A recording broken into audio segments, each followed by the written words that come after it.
So I wanted to show you something I did recently. I installed a new Hobbywing Heatsink and fan on the BE6S. So one of the things that happened when I bought the Hobbywing heatsink was that it's actually too large.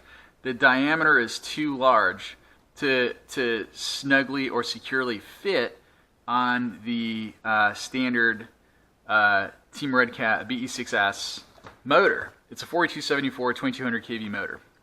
So basically what that means is I had to devise a way to either bend the heatsink like this. So let me see. I don't have, if this is the motor, right? If this is the exterior of the motor that we're looking at, and this is the heatsink, right? It's too big like this, right? Here's the motor, here's the heatsink. The clamp is too big. So at that point I have two options. I can either bend the aluminum heatsink like this so it'll clamp on the motor, but then if I were to do that, what happens is there's a gap in there that I don't like. Or, you know, there's gonna be a gap somewhere because you're bending it, but it's not gonna be, if I were to just pinch the aluminum right here and crunch it closer together, yeah, it might fit on there, but it's not really gonna be a perfect fit. So that was kind of the the negative to just bending it. Now you can do that, and people have done it to get it to fit a smaller motor can, and I guess it works fine. It's just I was looking for a different solution. So what I did was I just happened to find, I was looking through my toolboxes and stuff, and I found this this spool of this thin aluminum. I don't even know what this stuff is, guys. I don't know if this is like for a band clamp kind of stuff, or if you, I don't know, man. If you like put it on the wall, you know, you can screw it in and you can use it to hold stuff. I really don't know what it's for. It's been so long. I had it in my toolbox, and I was looking at it, and I thought, you know what? This stuff is already wound. It's aluminum or it's either, I don't know if it's aluminum or thin steel, but it's malleable. You can, you know, it's flexible and malleable. You can bend it into whatever form you need. And I'm sure you can get this stuff at like a Home Depot or a Lowe's, or maybe even like an AutoZone or some, you know, one of those kind of stores. But anyway, so I had this, and I'm looking at it because it's wound in a spool. It's already rounded, and it is, you know, bendy. And I thought, you know what? I'm going to take that and a screwdriver, and what I did was I cut it. I think initially I cut like a 10 or a 12 inch, maybe like a 10-inch strip of it. And in these holes, I took my screwdriver and I carefully pushed it. I wrapped it around the motor, and then I wrapped it multiple times around itself. And as it started to get snug, I very carefully took my flathead screwdriver, and it wasn't this one. I had one that had a bigger, wider blade on it, or tip. And I just very carefully, you know, in the hole, like snugged it and pushed it in there. So the can itself, the motor can itself, it already has, here hopefully you can see it a little bit better. It already has these built-in, like machined-in fins on the exterior housing of the motor, and those kind of act as a heat sink anyway, which is very cool. I love that. But because those ridges or those fins are there, so the center part of the motor is a little bit larger in diameter than the rest of the can, the sides of the motor. So what I did was I wound that aluminum stuff around part of the center fins. I don't know why, I just did it. And then I did it over here. Now this part is off the fins, so it's so I had to use more of it. I had to wind it like maybe 2 or 3 more times to build up the thickness. But the end result is now this Hobbywing heatsink fits on there very snugly. Now, very snug. So I can still rotate it and move it with my hand, but it's not going anywhere. I mean, for me, in my opinion, This is on there really well. It fits well. It's snug. I'm really pleased with it. And aside from it being snug, one of the things that I really like about this method is that because this stuff is metal, right? I had thought of other ways to create the snugness, the snug fit I needed for the Hobbywing heatsink to stay on there. Like one method I was thinking is I could take, I didn't do it, but I was thinking I could take like a used paper toilet paper roll, you know, just the cardboard, you know, because they're like, what, they're about that 1.5 inch diameter and like 4 inches long or something. And I thought, oh, that'd be cool. You know, I could take one of those, I could cut it lengthwise down to size so it would be just underneath the heatsink, put it on the motor, and then maybe even cut like a section of it out so it would be kind of hidden. You know, the cardboard would be hidden from view, but it would start to build up thickness. And I don't know if it would take 1 or 2 of those or 3 of those to make a tight, secure fit. The only thing I was kind of worried about that method was I don't know that it being cardboard, I don't know how well cardboard transfers heat. I don't know that it's a big issue or a big deal, but I just didn't want to necessarily go that route and then, I don't know, let's say it's an insulator, right? What if putting it on there actually kind of like insulates or restricts the heat, basically keeps the heat more on the motor can. I wasn't overly concerned with that, but these are some things that were crossing my mind, right? So the fact that these are metal, this like band clamp material stuff, whatever this is metal. I really like because you know, metal, it's gonna transmit the heat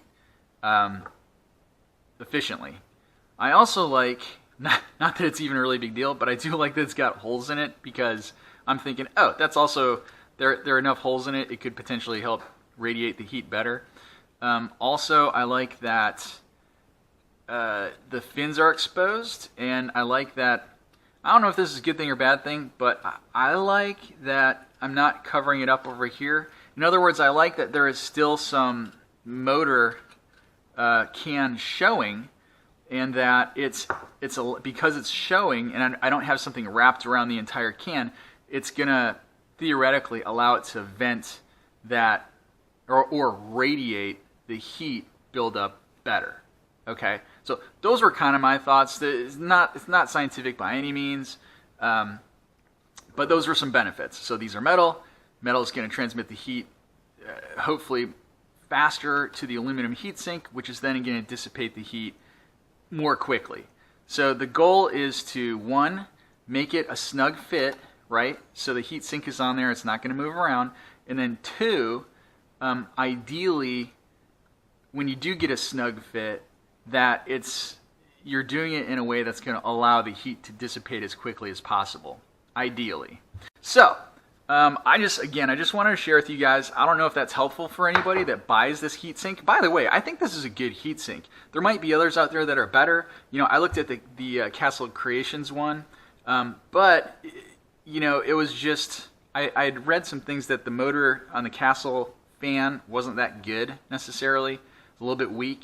I also read that the mounting system was basically just like 2 plastic zip ties, it looked like. And it just looked cheap to me. I mean, no offense to Castle. I know they have great products, but I really wanted an aluminum heatsink. I know there are other brands out there, but this one looks really, really pretty good. And I think if you go with a method like this, you know, I think it's going to be good. I haven't run this or tested it yet, but you know, if this helps you guys out, let me know. Also, feel free to post in the chat, in the comment section down below, if you have this heatsink or what heatsink you have and how you mounted them. I know this one you can get. I got mine on, I think it was either Amazon or eBay, and it's just generic 1/8 scale Hobbywing heatsink for 1/8 scale. You know. But so that's how I mounted it there. Okay, number 1. Number 2. I'll flip it around so you guys can see. Here's, I was able to keep the stock location of the wires to the motor, and I even utilized the stock wire cap. It's a little bit tighter. There was still slack in the wires. It is tighter, but I tested it when I fit it, and you can still see there is a little bit of slack. So it's not going anywhere, but at the same time, it's not like stressing the wires, which is what I was worried about. Like I wasn't gonna clamp them down if it was gonna be like, you know, pulling them here or pulling them here or something. But I feel comfortable with the level of snugness that they're on there, and they're definitely not going anywhere. This fan, it just screws right into these blades right here, these fins. The fins of the heatsink, they're not, I don't really see that they're threaded necessarily. They just, you know, they just fit snugly in there, and it screws right on. Now, for the wiring of the whole thing, one thing to note, the wire that comes with this thing is about, I'm gonna guess, 6, maybe 7 inches long, and it was too short. It was too short for me to run it under here like I wanted, and then have it go in here and come up into the receiver box, which is waterproof. So what I did was I had some of this gauge wire laying around from other old RC car projects and stuff. I just, you know, as you guys do, you accumulate junk over time, and I had some extra junk laying around, so I was able to just splice it. I cut like about a 3.5 inch, maybe a 4 inch section, and you can't see it under here, but I just soldered it together, and then I wrapped each red and black wire with black electrical tape. Then, once I had that good, I ran it, there's kind of like a crevice here, almost, I guess. There's like a crevice. And then in here, there's definitely like a little crevice. And I ran the wire in there, and I put Gorilla Tape on it. I put some Gorilla Tape right here, white heavy-duty Gorilla Tape. I just cut a piece to length, and I put it on there. Right here, I didn't do such a good job because it was still kind of dirty there, and I was just kind of excited, and I just taped over it, which was kind of stupid, but it's I cleaned everywhere else, and it's on there. And I just did that. I just taped it to add a little extra protection to the wire, even though it's kind of like pushed into like a crack right there. I just didn't want my batteries in there, rubbing on it and stuff if it came loose during flipping or driving or whatever. So I put that tape on there to protect it. I ran it through there, and then I'm not going to pull this off, guys, but this is the receiver tray, and you can see there's a screw that goes right there. Let me see my screwdriver. There's a screw that goes there, and then there's also, I hope you guys can see this, there's a screw that goes there, just 2 screws that hold it on. And what you do is you take those off, you pull this out, and the wires and stuff are still attached. But then actually, let me show you here. So there's three like little mini compartments in there, and 2 of them are being utilized. One for the ESC and one for the steering servo. That's what those are. And this is waterproof. It's watertight. And from the factory, it's awesome because I don't know what they used to seal it in the factory, but it looks awesome. They did a really good job. Watertight seal, and it looks good too. Like the way they did it, looks very nice. Mine over here, this white crap, was just, I don't know where it went, guys. Oh, right here. Quick Seal Kitchen and Bath Adhesive Caulking, bright white. I would have preferred to have black, but I had this on hand, and what the heck? It's free. It works. I had it on hand. It doesn't look super beautiful, but you know what? This is all gonna be enclosed. You're never gonna see this. And all I did was I ran my. Oh, let me back up. So these 3 compartments, like 1, 2, and 3. These 2 were done by the factory, and so I didn't have to worry about that. But the third one, it comes sealed, right? So what that means is I had to drill a little hole in the bottom of it to allow for the for the wires to go in and out of it. So I drilled my little hole. I filled it with that caulking stuff on the bottom and on the top. And then I wasn't happy with the seal initially, so I just squirted it all in there as much as I could. So now it dried. That is waterproof. It should be waterproof. That should be a nice waterproof seal right there. Now I can put everything back together, and I am good. I got power. I tested it already. Sorry, I don't have my batteries right here, but it does work, so I plugged it in. The fan works. It spins good. The heat sink is on there nice and tight and snug. We got the routing of the wire. It's, as good and as clean as I could get it.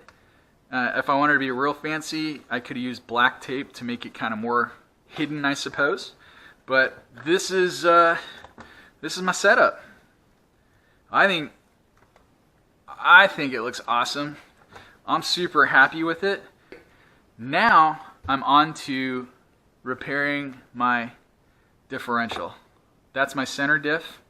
And I've got my parts. I have to go get those parts, and that's what I'm going to do next, guys. So, hope you found that informative. Give me a thumbs up if you like. Put your questions and comments down below. Thanks for watching, and stay tuned for part 2. I'm going to put this diff together, center diff together, and we're going to get this thing running. Cheers. Thanks for watching. See you next episode.